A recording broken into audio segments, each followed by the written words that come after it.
mahembe bosi maprada giligili ije no mara wase hostito Urus, Matawa, Rabanyasha Flingyari, Mukoma Weva, Chimanoshanda overnight, Vatiraga, Uzamire, Yangwezunu, Ziri Taiti, Taziona Mberi Kwangu Kune Pride, Taziwainda Kufambira Mudenga Kunge Kaiti. Aureve Nema, Apachada Sorora, Taka, Tarisa Muridze Tokura, Kana, Maiko Mushava Nongo Yaura, Vachiti Wanakangano, Achatumia. You wakaoma uyu boys tangu, ndiri kutokaya zvangu namo dzangu, ndiri kutokaya upenyu hwangu, kuti zvichanaka here boys tangu.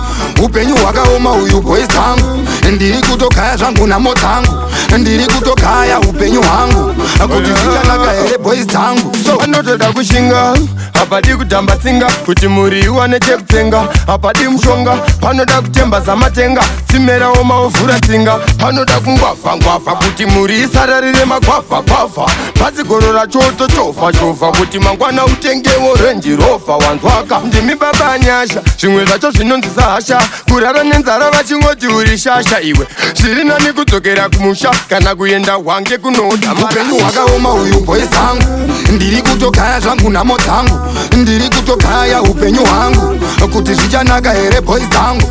Upenyu hwakaoma uyu boys tangu, ndiri kutokaya zvangu namo dzangu, ndiri kutokaya upenyu hwangu, kuti zvichanaka here boys tangu. So uyo ndibhirita, uyo ndimakanika, ari kushanda zuva svikaravira, ona mhuri yake ari kuriritira, kuti vana vake vadya vachiguta. Uyo ndibhapa, zuva rese anoswera achitsvaga, kuti mhuri yake idyewo sadza, kuti vana vasafawo nenzara. Upenyu hwakaoma uyu boys tangu, ndiri kutokaya zvangu namo dzangu, ndiri kutokaya upenyu hwangu, kuti zvichanaka here boys tangu.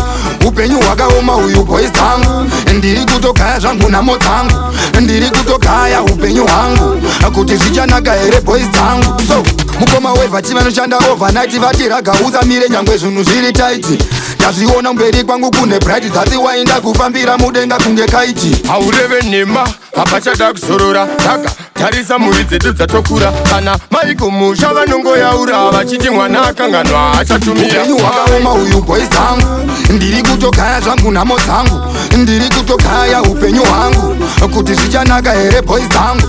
Upenyu hwakaoma uyu boys tangu, ndiri kutokaya zvangu namo dzangu, ndiri kutokaya upenyu hwangu, kuti zvichanaka here boys tangu. So